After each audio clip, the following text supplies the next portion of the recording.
Wholesale prices fell 0.5% in October for biggest monthly drop since April 2020.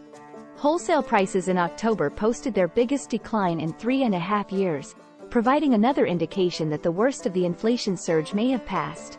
The Producer Price Index, which measures final demand costs for businesses, declined 0.5% for the month, against expectations for a 0.1% increase from the Dow Jones Consensus, the Labor Department reported Wednesday.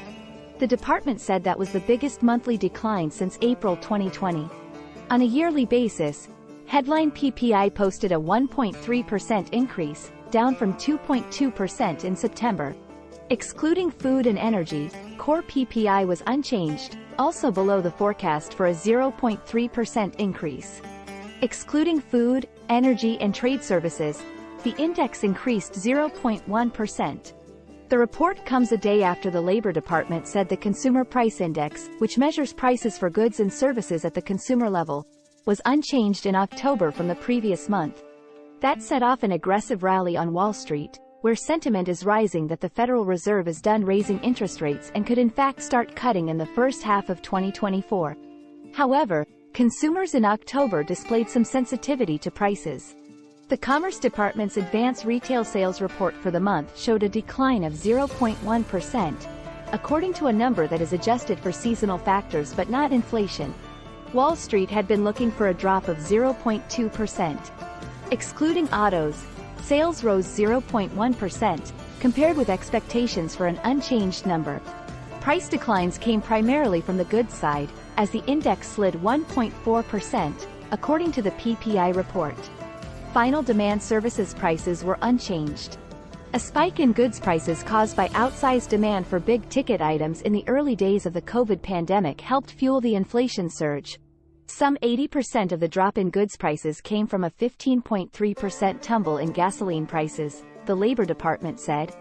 On the services side, transportation and warehousing costs increased 1.5%, while trade services declined 0.7%. Airline passenger services prices increased 3.1%. From the consumer standpoint, sales also were held back by the decrease in gasoline prices, with sales at service stations down 0.3%, the Commerce Department reported. Motor vehicles and parts dealers saw a decline of 1%, while furniture and home furnishing stores reported a 2% drop. Both food and beverage and electronics and appliance stores showed increases of 0.6%.